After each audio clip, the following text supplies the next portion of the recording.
ইসলাম ছাড়া অন্য কেউ অমুসলিমদেরকে হক দিতে পারে নাই, দেওয়ার ওদের যোগ্যতাও নাই। ইসলাম একমাত্র দিন, যেহেতু এটা পূর্ণাঙ্গ দিন। নবী করিম সাল্লাল্লাহু আলাইহি ওয়াসাল্লামের সিরত পবিত্র সিরত, পূর্ণাঙ্গ সিরত।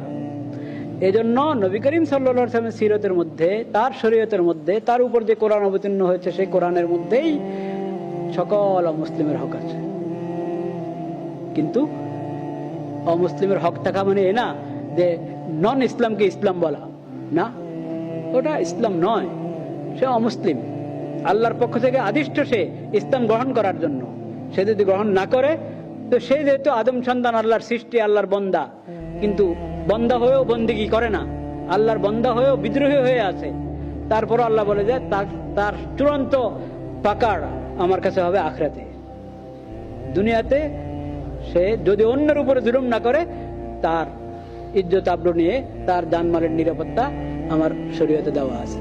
আল্লাহ কোরআনে দিয়েছেন, নবী সাল্লাল্লাহু আলাইহি ওয়াসাল্লাম হাদিসের মধ্যে দিয়েছেন। সাহাবায়ে কেরাম, খোলাফায়ে রাশিদিন ওটাকে প্রতিষ্ঠিত করে দেখিয়েছেন। খোলাফায়ে রাশিদিনের পরে শত শত বছর পর্যন্ত মুসলিম আমিরুল মুমিনিন যারা ছিলেন, তারা ওটা বাস্তব নমুনা দেখিয়ে গিয়েছেন। তো আমরা অনেকে উদারতা মনে করি হলো যে সবগুলোকে সমর্থন দিতে হবে, অনুমোদন দিতে হবে। না, অনুমোদন দেওয়া না দেওয়া এটা আমার অধিকার কি? ওটা তো আল্লাহর কাজ।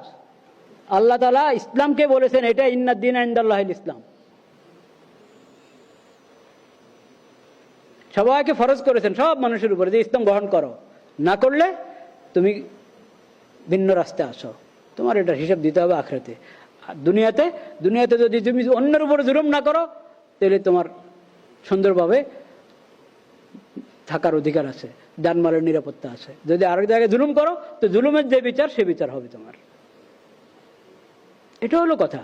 এই না যে আপনি ভুলটাকে সহি বলবেন, গোমরাহিকে হেদায়েত বলবেন,